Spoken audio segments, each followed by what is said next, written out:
Hello, my friends, and welcome back to Soul Channel. I am so incredibly excited to bring this next guest to you.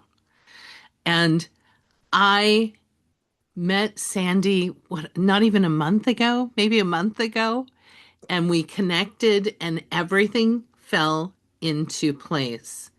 She is one of the women that come into your life, and you know that everything that she lends her stamp to comes out with a level of integrity and community support that I believe is what is necessary for us. I'm getting goosebumps for us to change the world.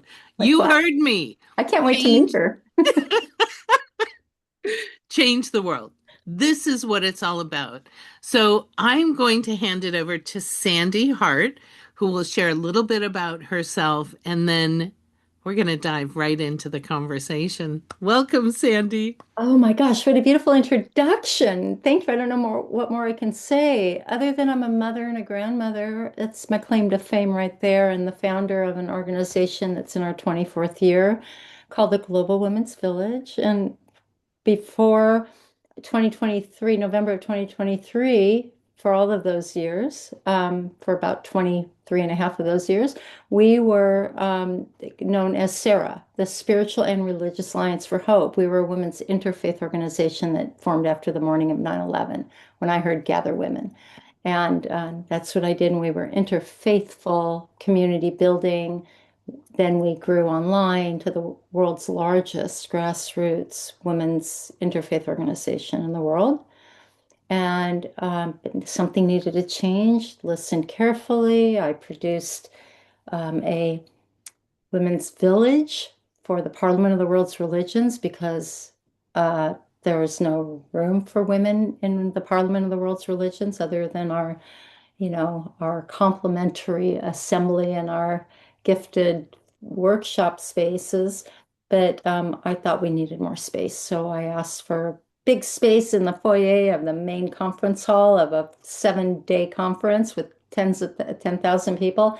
And I was granted it. And we created a women's village. And I knew what was next for Sarah, and it was the Global Women's Village. And we shifted our energy away from being interfaithful and now about what it means to future a new paradigm as women. And that's a big nutshell right there about who I am. I hope that gives you a little insight. And I will definitely encourage people to go to the website, to the Global Women's Village website, because there is some amazing footage of some of the events that have been held, and you can feel the energy come through as you watch the rituals that are performed and the people who are connecting and speaking. It's really powerful, and that kind of brings me back to where we were conversing before we hit record, and that is this time now and where we are. And for me, I know the giving women voice and agency is essential for our evolution. Um, and and I'd love to hear your thoughts around that. Absolutely. We fundamentally believe it's the women who will heal this world. Yeah, And we also fundamentally believe that healed women heal the world. So we have our work to do. yeah, We don't give women anything. We show them where it's at for discovery and disclosure of their own sacred task, of our own divine assignment, of our own unique gifts that only we can bring to the world. And also, what is it that's preventing us from showing up fully? What is it that has us apologizing for every move? I go to the supermarket. I can't tell you how many people, women, I mean, apologize for walking by me too closely. I'm like, you have nothing to apologize for, right? yeah. And so I'll tell you right now, I was buying Girl Scout cookies on the way out of the market the other day because it's Girl Scout season and cookie season. And I actually said something to the girl. She actually happened to be a little bit older. She must have been about 14. And sorry came out of my mouth. I didn't remember saying it. And she goes, "Oh, don't apologize." And I go, "That's right. I tell women that all the time." She goes, "We have been taught to say I'm sorry." I'm like, "Oh, let me meet your mother," because that is exactly the paradigm we want to create. We want to grow a generation who knows we are not taking up someone else's space. We are owning who we are and where we're at. And we're doing it with grace. We're doing it with we call it actualized agency, Mhm. knowing who you are and doing the work to clear the things that don't serve us anymore. Yeah. Generational trauma. Um, oh, those old tapes we have running on our mind, questioning assumptions, paying attention to our language. We have some pillars, we have some, kind of cornerstones of what those things are, and those are where we go to do our work here. Yeah. And we call that a woman who futures a new paradigm. I love that. And it is so vital. And my sense is just from speaking to the women in my life, they're seeking it. Mhm. Everyone is seeking that place that they can go where they're not told what to do, but they're shown a path to find their way to heal within. And this this discussion about agency, I look at it as sovereignty, autonomy, and authority over your experience to Oh, be inner guided, right? right. And I don't think there is any other way to do it. Let's talk about that if we could, because tell me Yeah. where that inner guidance comes from in you. How are you aware of that inner guide? How are you aware that inner guidance is knocking? Um, so I'm an intuitive channel, as you know, and so I have a constant link to my source, my wisdom source, which is my soul. And for me, it comes in two places. Heart. If Mhm. my heart wells, if there's this opening, I know I'm aligned. The other place is the gut, the solar plexus, right? So for me, I give equal value to both indicators. Mhm. So while I bring in information from the universe, from source, it has to run through these channels of truth. Is this information for me to grow and learn and evolve? Is this information for me to share?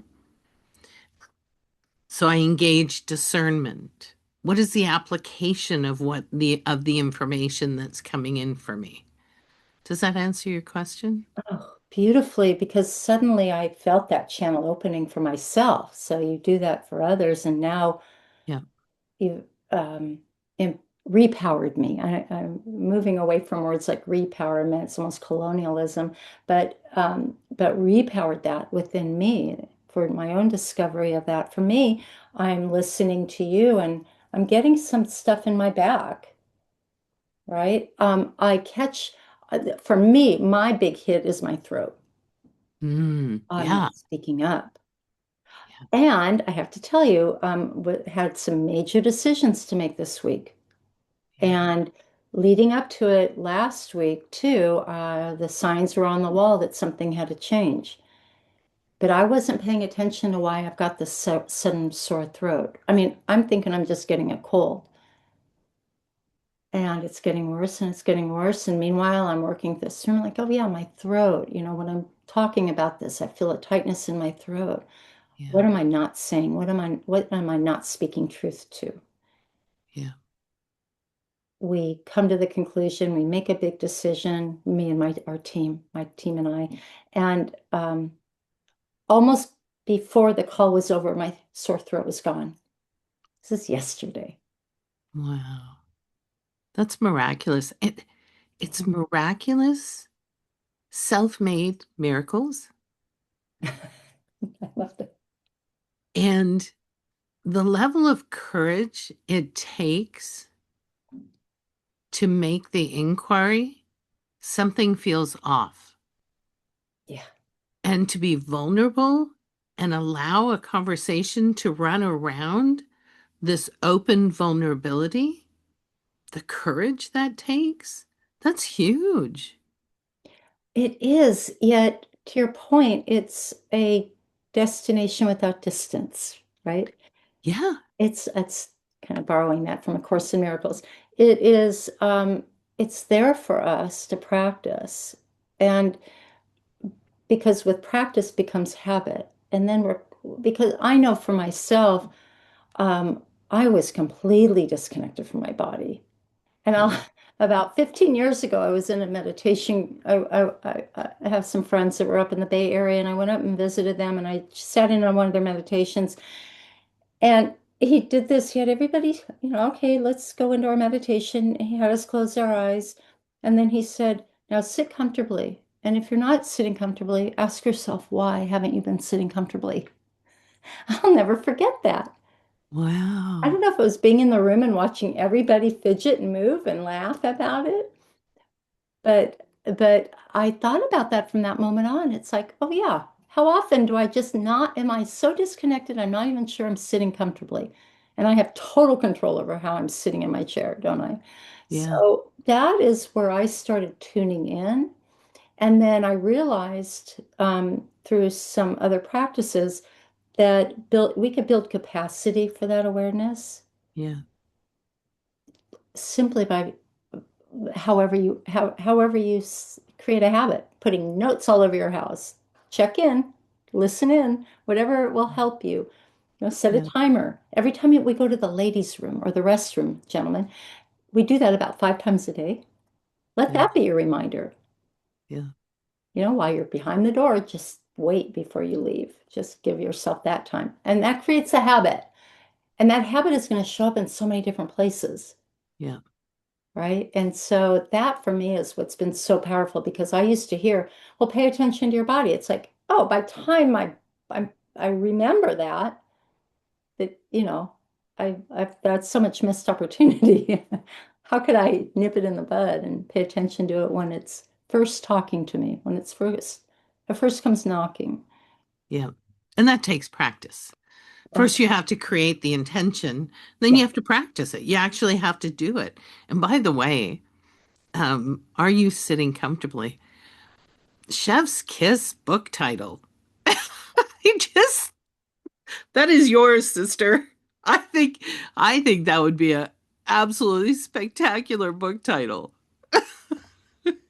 Just as an aside. And so it is. It's done. Yeah, That's my next book. yeah, yeah. What I love about what you shared, Sandy, is that that's how you create magic Yeah. by listening in here, by checking in with yourself. Yeah. And then the world starts to reflect that intentionality, the attention to intention. Mm. And really and truly, magic ensues. You don't have to go looking for it. And that, the that's the new paradigm. Believing that we are magic, that we are miracles, that we are miracles, and there's gemstones laid at our feet that we're stepping right over because we're perhaps duped into the old paradigm, Yeah, right? Like that sweet 14-year-old Girl Scout taught me. We have been taught for so long. And I said, oh, longer than you know. Let's go back to the agrarian age, right? Where we yeah, learned dominion over our planet Earth and, the invention of the alphabet, where, we started seeing the real takeoff of domination systems. And so that's a long time to unpack. I think it's being unpacked for us. hmm I think we don't have a choice. We can ease the transition by going with the flow, by recognizing what's going on around us and going easy on ourselves and doing it with joy. Yeah. I think going easy on ourselves, be gentle with ourselves. I Yeah. say be gentle with yourself every day because I catch myself, I could be pretty harsh. Yeah. Yeah, Yeah, me too. I am my worst taskmaster. you were maybe. Yeah, I was. Well, no, Yeah. uh, and every time I catch it, I get a little wiser. I get a little more Mm. compassionate with myself. I'll never forget somebody, this was probably 4 months ago, said to me, resting is a verb. You are doing something, so go rest. Yeah. Yeah. Yeah, That's that, you know, that do, be. Don't be a yeah, doobie. I mean, do a, well, I don't even know how it goes, but that's that old paradigm thinking we have to be successful, to be productive, to, to be anything is the goal. I mean, to accomplish anything is the goal that's rooted in someone else's construct, yeah, right? And a lot of it has to do, I think, also with our frequency of trust. Learning to trust that because we can't see it doesn't mean it's not happening all around us. yes, And trusting that we don't have to be in control of the outcome all the time. We yeah, have to be responsible. We have to contribute through our different means, but hmm it doesn't have to be controlling. And that comes right back to questioning assumptions. mm, That's really important. Is this the most important thing I could be doing right now when I'm so sure it isn't? I've been working so hard to get from point A to point B the way I used to. And why yeah, isn't it working anymore? yeah, Why isn't it working anymore? It used to work. yeah, I worked hard well, enough and it accomplished great things and did a lot of stuff. yeah, Not working anymore. And I'm not satisfied and I'm beginning to resent things and it's not fun. yeah, So what needs to change? And what needs to change is my understanding of myself yeah, and yeah, why do I need that in my life? yeah. And step away from the social conditioning and learn to listen. What's inside me that wants to be expressed? What makes me happy? What makes me fulfilled? What addresses the yearning that I feel Mm. in self expression? Because we all have it, it's Mhm. all part of our construct, this yearning, and yet we subjugate it to societal conditioning. Yeah. How do we transition from that in your opinion? I'd really love to hear this because I was raised that if I look the part, then I'm safe. If I look smart and organized and put together, if I have a certain image, because it was the way my mother was taught how to be safe and her mother was taught how to be safe. Yeah. And so, of course, this is what they want. They love me so much. They want me to be safe. So they just said, play this part and you'll be safe. But what was I doing? I was denying my soul the opportunity for full expression. And now I'm trying to unpack that at 65 years old. Yeah. I watch my daughter, not, she's changing the story Yeah. with her 5, 4, and 2-year-olds. So, Yeah. right? God Yeah. bless her. So, yeah. But But not I think, because I didn't try to do it to her, too. So she's a wise one. well, and I think I 100% agree that it's about, for me, it was also about how do I create safety? Mm. Because my home wasn't safe. My body was not safe. My body was abused and manipulated and Mm, So it is about creating, especially for women. Mm, How do we feel safe? right. And then we drop into the societal conditioning, this cocoon of prescribed behaviors. And how do you look? How do you behave? How do you dress? What part do you play? For me, it was um, corporate conditioning, Oh, yeah. playing Sure. the game. And and now it is shedding the layers of all of that conditioning so that we can come into that authentic version of who wants to be expressed. Mm. And that's why when I hear of things like the Global Women's Village, they're essential because you and I are lucky. We've been in this world for a minute. You know, we said yes to the soul evolution is what I recognize it as, Hmm. the soul integration. Most women have not had that opportunity. Yeah. So how do we call our sisters and our friends and the moms and the kids? How do we create these safe places so Hmm. that they can come in and be held and seen and loved and begin their own evolution into what is essential with them to be expressed. Mm. That's beautiful. That's beautiful. We've, our answer has always been um, circle. Yeah, Find your circle. Essential in my life. Small circles are ideal. yeah, I do a lot of big circles, 200 women circles, water ceremony circles, um, online circles with pages of my favorite, you know, a small group, 5, 6 women, maybe, whatever authentically comes together. And where you develop trust, you develop a sense of um, and a support system too. yeah, Yeah. Um, and yet we still have our work to do. And internally and really being okay, so that I acknowledge who I am, I acknowledge my story before me. yeah, What is my story in the future? And what can I do? My time here is finite. I have always, as a small child, been aware of my age.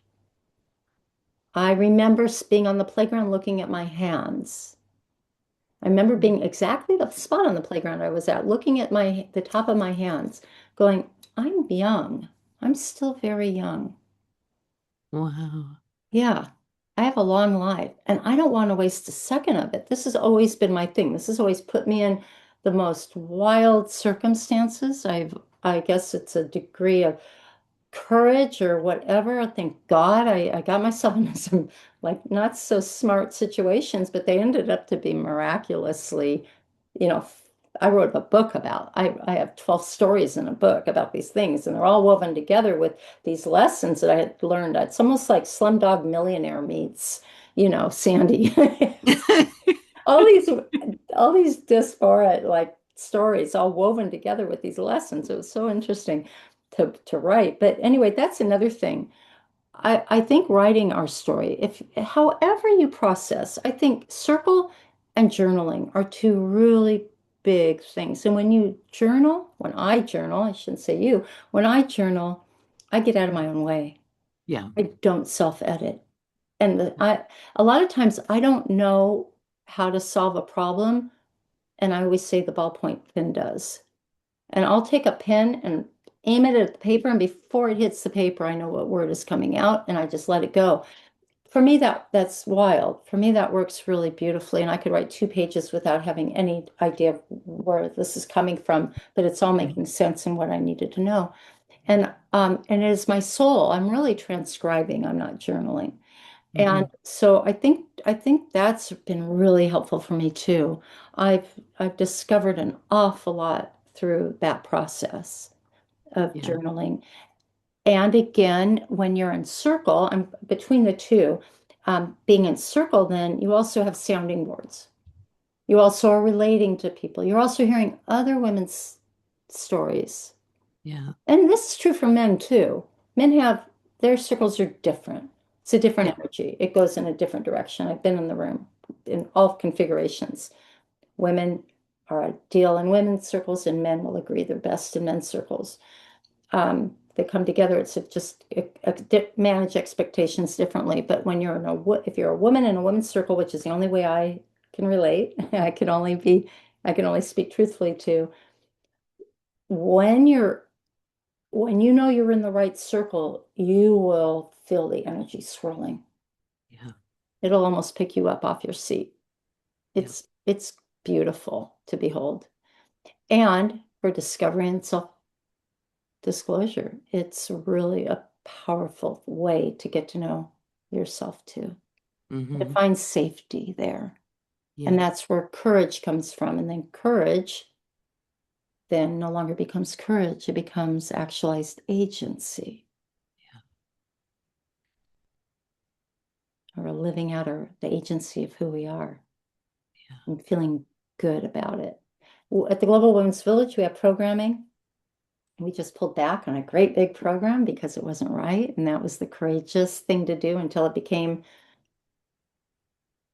actualized agency. And then it was Yeah. easy.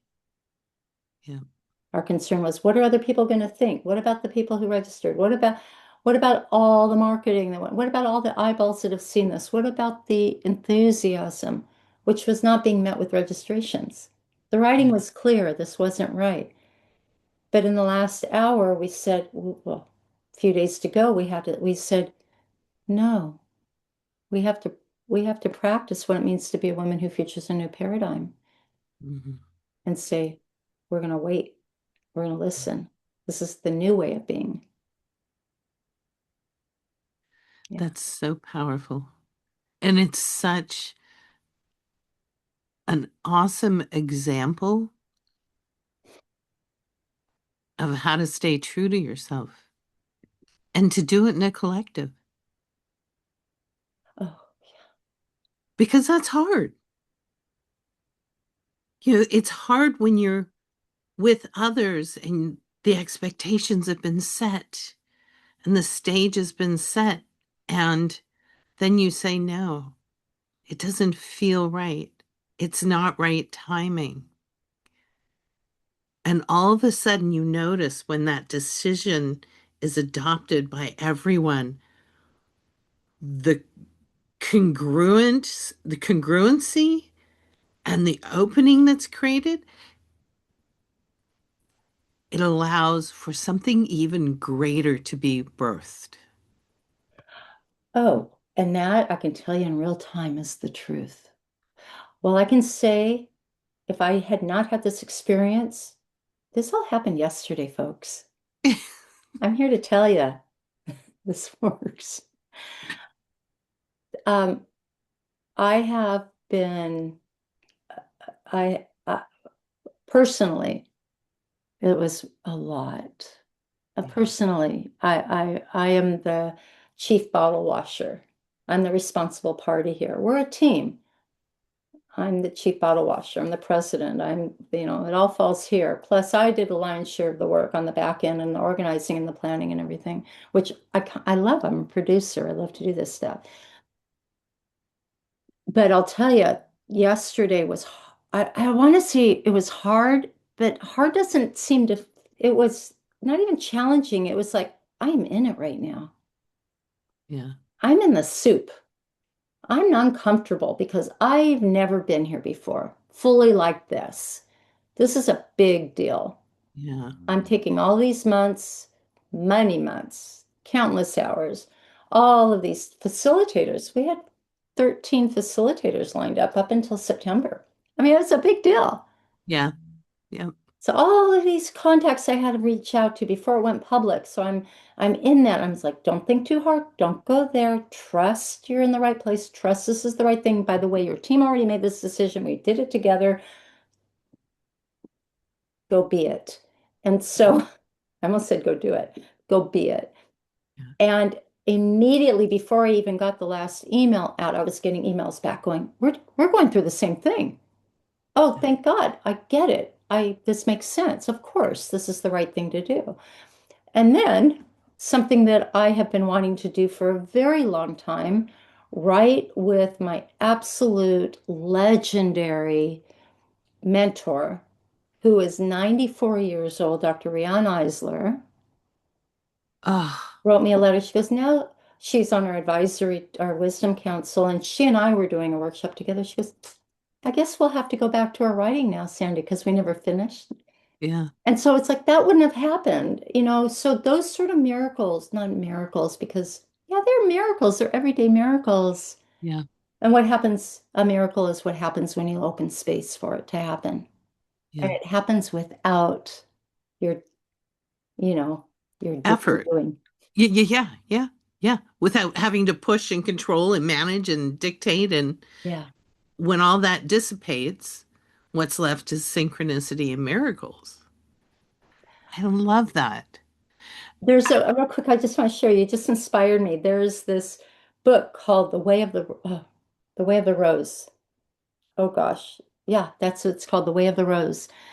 And the author, Sophia Strand, the book is spectacular. There's one line in it that says that, I mean, it's not even a line, it's three words. Don't jump, leap. And I think of that, I'm getting full body right now. I think of that when you're standing on a cliff and you don't know what to do. Leap and trust. Yeah. Jump is giving up and free falling. Leap. And that's what I got when you said what you just said. Thank you. Yeah. Thank you for that context. I love that Mm, because it's so, you can feel your body taking action, but intentional action mm. And with trust. interest. Yeah. Yeah. My very, very bestest friend, Connie Baxter Marlowe, wrote a book with her husband, Andrew Cameron Bailey, called The Trust Frequency. I can't recommend it enough. Yeah, Yeah. And trust self. yeah, You know. You know. Yeah. yeah, I love that. yeah. And that takes practice Mm. Daily, and reminding. It's sometimes a lot of hourly. self-love, a lot of self-love. Yeah. Go to bed every night. Last thing you say to yourself when your head hits the pillow is, I love you. I Yeah. love you. I love you. Say your name. I love you. Yeah. That's so That's beautiful. sweet. Yeah. We need to treat ourselves the way we deserve to be treated instead of how we've been taught to treat ourselves. Yeah. Yeah. It's easier concept to grasp when you talk about this all day long. So I don't want this to sound that easy. Again, I can't, we both said it, it takes practice. It also comes with age too, a little easier, Yeah. right? There is something to be said about, you know, what happens after 50 or 60 or now 65. I was 64, turning 64 didn't feel like this. So I know it's helping, the aging, because things just change. You come more into your crone.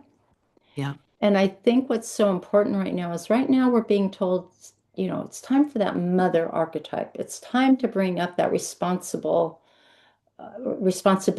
right? Pull our shoulders back, you know, head up, and at whatever cost, do what it takes to protect the next 7 generations, right? That's the mother archetype. Yeah. And yes, we do have, it is our time, it is our responsibility as women. It's our responsibility as women to be the model. It's our responsibility as women to protect our children. It's our responsibility as women to heal our elderly. And it's our responsibility of women and our privilege to do this work but let's not, and men, please. It's our responsibility to model for men and to support men. And I Yeah. was on I facilitated a panel of four compassionate men. And in the end, and the title of the talk was Compassionate Men Who Support Women of Power. And in the last question I had was, how can women support men? Clay Boykin of Circles of Men and the New Compassionate Male, his response was, don't give up on us. Beautiful. Don't talk about full body right now, right? Yeah. Yeah, just so beautiful. And and that's our opportunity and our responsibility as the woman, biological woman, and the divine feminine within each of us is healed. Yeah. Yet, with that said, the mother archetype embodies also the maiden, the playful, the creative, and we have forgotten that. We've Hmm. forgotten that. It's time to be creative. It's time to be joyful. Let's have some fun at what we're doing. We can do heavy lifting, but we can do it with a light heart. Hmm. We have to have a sense of humor. Gosh, I've discovered I laugh at myself a whole lot more. When I do something, I don't say, oh, you, I say, oh, silly. That was silly. Let's do that again. It shifts everything, right? Yes. And then once you reach that crone, and you'll know the crone, you know, Yeah. that's when you can take your shoes off because you're standing on hollow ground. Um, but you're the embodiment of the maiden and the mother too. Yet you don't Yeah. have to brag about it. Yeah. You embody it. That's the differentiator. You move from child to maiden to mother, and you've pulled the wisdom from all of those stages and synthesized it into who you are as a crone. Yeah. And it's magic. It is. This is why our history is filled with multi-generational homes, Hmm. right? Hmm. Yeah. So important. Yeah, It's getting lost, but yeah, it's more and yeah. more important. I think it's reviving. I think we're seeing I think it's reviving, and I believe, just from my own perspective, from my own life, that, I'm 62. I consider myself in my crone era, and I find that I'm adopting people into my heart family, even if it's circumstantial. Hmm. Hmm. Even if I'm in the grocery store and I see somebody challenged. Like, for example, I was checking out, and this woman in a department not far from where I was standing was really struggling to communicate her needs. And she was really in distress. And I just stopped, moved over, sat with her, and helped her to ground and facilitate communication that she wanted a pound of turkey, but she wanted this turkey. So it wasn't a major, it's not a big deal, but for her, she was seen, heard, and held. So And beautiful. Yeah. it's the small things, it's the big things like shifting programming because the time isn't right for it to be received in the manner in which it's being offered. Take your circumstances, right? And we could do that for one another. We could do that for one another. Thomas Merton, he's a very famous Trappist monk. He died many, many years ago. He was the one who he and the Dalai Lama became very dear friends, and it was such an odd relationship. This monk and these two monks, one Christian and one Buddhist, and it wasn't very well received by the Christian church. But he was a Buddhist monk, and he's very well known for his writings. And one of his writings is Conjecture of a Guilty Bystander. And he has this, it's called the Epiphany. And he has this epiphany that he suddenly loved all of these people as if they were his own. And it's just beautiful statement. I wrote about him a lot in my book. And I resonate with that. I have that moment where I suddenly love everyone. I'm an odd bird where I like a good subway drive. And I live in California. We don't have decent subway systems here. But New York, boy, I can't wait to get in the subway. Yeah. Because where else can you have nothing in common with everyone except for that you're all going in the same direction at the same speed? But I can fall in love. I want to know about every person. I want to know everyone's story. Give me Mm. a cab driver who likes to talk. I could just drive around Manhattan all day long. So I really, really just fall in love with people. And there's that condition of, that I understand that what oneness feels like, Mhm. one human family feels like. I also know what it's like to get really divided and the us them thing, because look at what our country is dealing with right now. Yeah. And I think our greatest gift is to show up for one another the way you Yeah. do. It's that simple. Notice, pay attention, love people, and you'll know if they could just use your presence. Yeah. Yeah. I love that. Thank you for doing that. Well, and I think that's how we're going to heal the world. I really do. It's in the small acts of kindness and compassion at the community level, Yeah. because Yeah. then you create authentic connections. I had this conversation in our trust circle. I said, how do we leverage this beautiful circle that we've created so that more and more people can appreciate it and have the experience and that safe zone to be vulnerable and ask for support. And it is in the community connections and the things that you're speaking of. That Yeah. let me hear your story. Let me hear who you are. I'm interested in you. How can I support you? And that support comes in the form of being heard, being seen. Yeah, we say the new paradigm is ancient and new at the same time, and that's the ancient qualities of storytelling Yeah. that still happens in indigenous communities largely. Hmm. And we used to do that at Sarah, when we were doing community building work at Interfaithfully. Our favorite thing to do was to pull people together in dialogues. A lot of them were difficult dialogues because we had all these tensions in the world between Arab and Israeli and, what's going on, religiously in all these different places. And we held Hmm. candle vigils everywhere at the Gurdwara and the temple and the churches. And doing healing. But our favorite thing to do is to bring people together in dialogue through storytelling. And Hmm. that's how you get to know someone. That's how you do your own healing. And that's how where the community heals as a whole.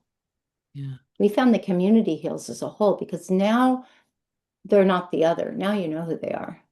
Yeah. Now you know that one story. Yeah. And we have this condition of the totality of one person the person represents the totality of their nation or their religion. But it's a good place to start to Yeah. get to know people. Yeah. And then if you're lucky, you get invited into their homes.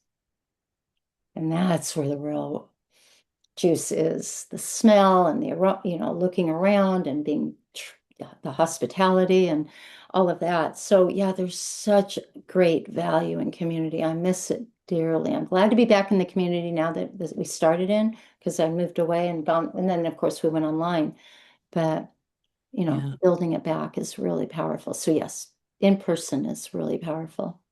Yeah. Agreed.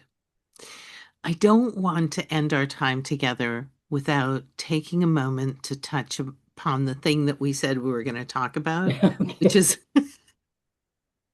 Okay. because I know you and we could keep going like this for the liminal space and your book. Please Mhm. speak to that for us. Thank you so much. Well, gosh, I did bring it up a few times. The liminal odyssey, the alchemical power of the spaces in between. It started out, I was urged to tell this one story about 35 years ago. My friends heard this story and they insisted I tell this story. And it was something that happened in 1982. at the Rose Bowl amongst 100,000 people. It was a fantastic story. One of those stories that, you remember, but I had forgotten. And then one day I found myself with an opportunity to share a story. It was the only one I could think of. I shared that story. And my friend's like, you got to write a book. She wouldn't let up. And finally, I sat down to write a chapter. And before I knew it, all these other interesting stories just started. Like I mentioned, all these wild things that started. And it's like, wow, look at I found the through lines of some of that capacity that my soul was trying to show me all these years. Yeah. And it wasn't until I wrote the book. That's why I got into journaling as a solution there, because you're writing, you're journaling, you're right, you're transcribing, things are coming through. Um, and and so the Liminal Odyssey is known as a teaching memoir. It's 12 chapters from the Rose Bowl in Pasadena amongst 100,000 people, where I started a movement that rippled through the day, where Stevie Wonder when he took the stage, had asked for silence because I had started a chant that wasn't stopping because it was a call to action, to hugging a tree in Auschwitz, in the back Mm. part of the Auschwitz, actually Birkenau, which is the adjacent death camp. I was working on a project there, and I was rained on by acorns as a thank you from the tree I was hugging. And that chapter is called Acorn Rain in Birkenau. So from story to story, each one I discovered, it was anchored in a lesson, a methodology, a science, um, tools and skills that in the end, when I pulled them out and set them aside, I realized, okay, well, I can pull any one of those methodologies off the shelf. There was something alchemical about what happened when I saw them all happening together in my life.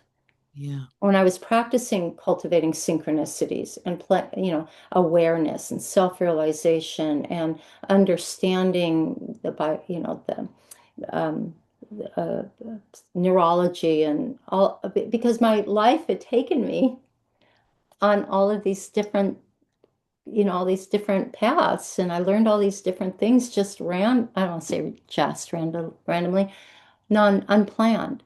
Right. And they all served a purpose to fit a story. So collectively, it created this alchemical power. And what it all came down to was my capacity for noticing the spaces in between and how to stop in those spaces between dilemma and choice, a call to action and action, and that was prevalent throughout every story, is what I did in the space in between to create the miraculous story that was to come. These stories go back to not when I was 21, but even back when I was 15. So this whole life, I've been unaware of this. Imagine had I been aware to Yeah. stop and pause. And I coined the term timefulness, what it means to be timeful in in the moment. And that's part of being gentle with ourselves, Hmm. slowing down to the speed of awe and about what's and wonder about what's going on around us. And that's where we start questioning assumptions. That's where we go within. And that's what the book is. It's these weaving together of stories, um, anchored in methodologies and skills and tools. And my readers are my accountability partners. They're my partners in this. Yeah. Um, so yeah, it's lots of storytelling, but also lots of inquiry Yeah. and inviting, and then there's also an accompanied guidebook called Your Liminal Odyssey, which offers prompts for journaling, transcribing, I call it. And every chapter is highlighted and a multitude of different practices to fit that call on you, that call something up in you. Yeah, Yeah. yeah. Maybe there's a little something for everyone, maybe not. Maybe everything's for everybody. Nothing's for nothing. I don't know. It's intended for your self-discovery. And go to sandehart.com. That's the best place to get the book. Yeah, we're steering away from big Yep. consumerism spaces to buy Yeah. things. That Yeah. a global women's village, we also have sister to sister commerce, because if you have a product and you want us to sell it, you can, we're inviting people to shop consciously, come to us, support a sister. And you can find my book there too, but you can find all kinds of other products there that are really cool. I just bought some things for my best friend there. So today. So yeah. Well, Yeah. and I love, so first of all, I want to say thank you for sharing about your book Oh, yeah. because I agree. I think it was the stories told around the campfire that Yeah. enlightened, awakened people. And for us now, it is in the book. And books are sacred. They Yeah. are for me. Books are sacred spaces where we can find unlimited possibilities. And when you introduce stories that are personal and heart centered, where we recognize why that happened and what it birthed within us, then the sacred just expands and grows. So thank you for A, writing and sharing, and B, for writing a companion that Mhm. allows the individual to harness the wisdom for their own evolution. Because I think that's invaluable. That is the way to go. It's Yeah. not about what the guru mentality and do what I say. It doesn't work. And finding the people who will allow you to unveil your own brilliance is the magic. And the sister to sister. Mhm. So I think conscious consumerism is the best way to put our money in action. Um, and I know some of the people in the shop, and I've been shopping with them for years now because they're beautiful offerings. Yeah. Yeah. They really are. And you want to find a meaningful gift for someone. Every gift there comes with, comes with authenticity and integrity of the artist. Yeah, Whether that artist is an author or makes jewelry or beads, or Amy Smith is about to be on our yeah, Earth and Air Earth Creations. and Air. Oh, breathtaking work. I cannot wait. Hopefully, by the time this airs, it'll be up on our site. But everybody who comes there, it just clicks right through to directly to the the person you're going to buy it from. We don't take any money. Yeah, We are really hoping to promote a new way of shopping, a new way of consumerism, because we can't complain about the things that we're funding. right. Let's fund things we believe in, and that's other women artists. Yeah, yeah, and let's know where our dollars go, into whose pocket and how it's being used, Yeah, yeah, right?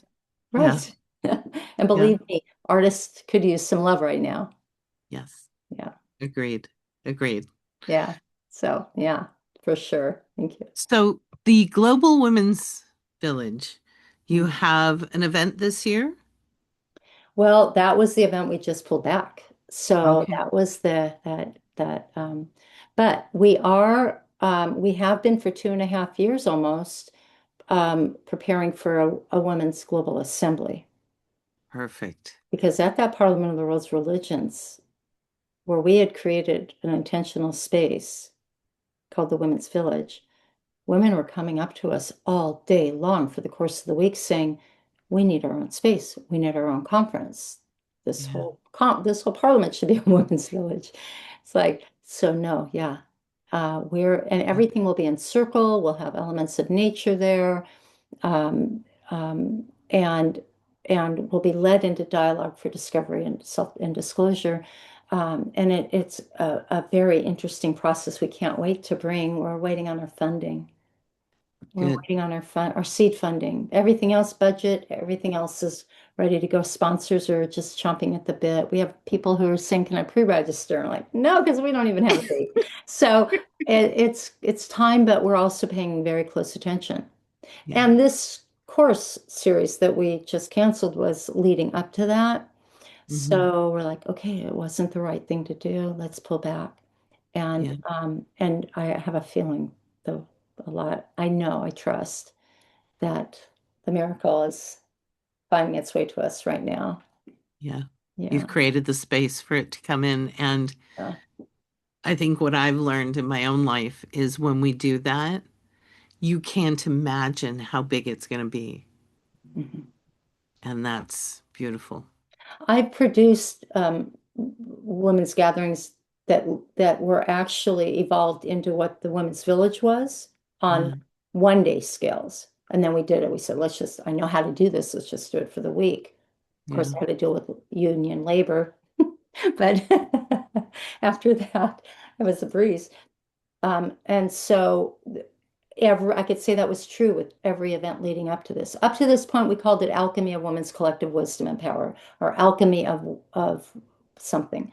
And we did it at the Commission on the Status of Women at the United Nations. We've done it in other venues and other parliaments in advance of the parliaments, like a side event. So every one of those was exactly that, bigger and we always left room for what wants to happen. We said, Yeah. come to anchor our integrity, come to anchor our regenerative voice, come to anchor our confidence before we step into this highly patriarchal environment. But Yeah. but make sure we leave open room for that which wants to happen. And that's a steadfast statement that we've always said in advance of every one of these gatherings. So thank you for saying that. It's very true. Yes, it is. Oh, that's so beautiful. So we'll make sure and include links in the show notes so that everybody knows where to find you, your Yeah. book, the sister to sister community of artisans, Yeah. and the Global Women's Village so that everybody can keep up to date onto the next evolution. Teresa, thank you so much. This is such a yummy conversation. I really appreciate it. You're very easy to be with. And um, yeah, I knew that when we talked about today, I'm like, let's just see. Yeah, we did. Let's, let's just see where we go. I know it'll be exactly where it's going to be in the highest service. So I hope that's the Yeah, case. I believe so. I Mhm. believe that those will hear, that those who listen will hear what they need to hear, and that we have created an energy ripple that will empower women and men Yeah. in ways that they need to receive at this time because we're in the liminal space of change and evolution. Mhm. And I'm confident that what is going to be born is greater than we can imagine. All Oh, of the elements that we've touched on today. yeah. We don't know where we're going. We know we're on our way. Let's We do our do. work so we don't poison the water hole when we get there. A little Exactly. different energy, but let's be real. Let's make sure not to bring any of that baggage because it's expensive to take along anyway. Yeah, and we're so over it. We're done with it. That old bag. Yeah. Yeah. Oh, Thank Sand. you. This is fun. Thank you, Oh, Sand. I know it's good. It was fun. Yeah, I agree. And to everyone listening, we'll be back. And thank you for being part of our community. We love you.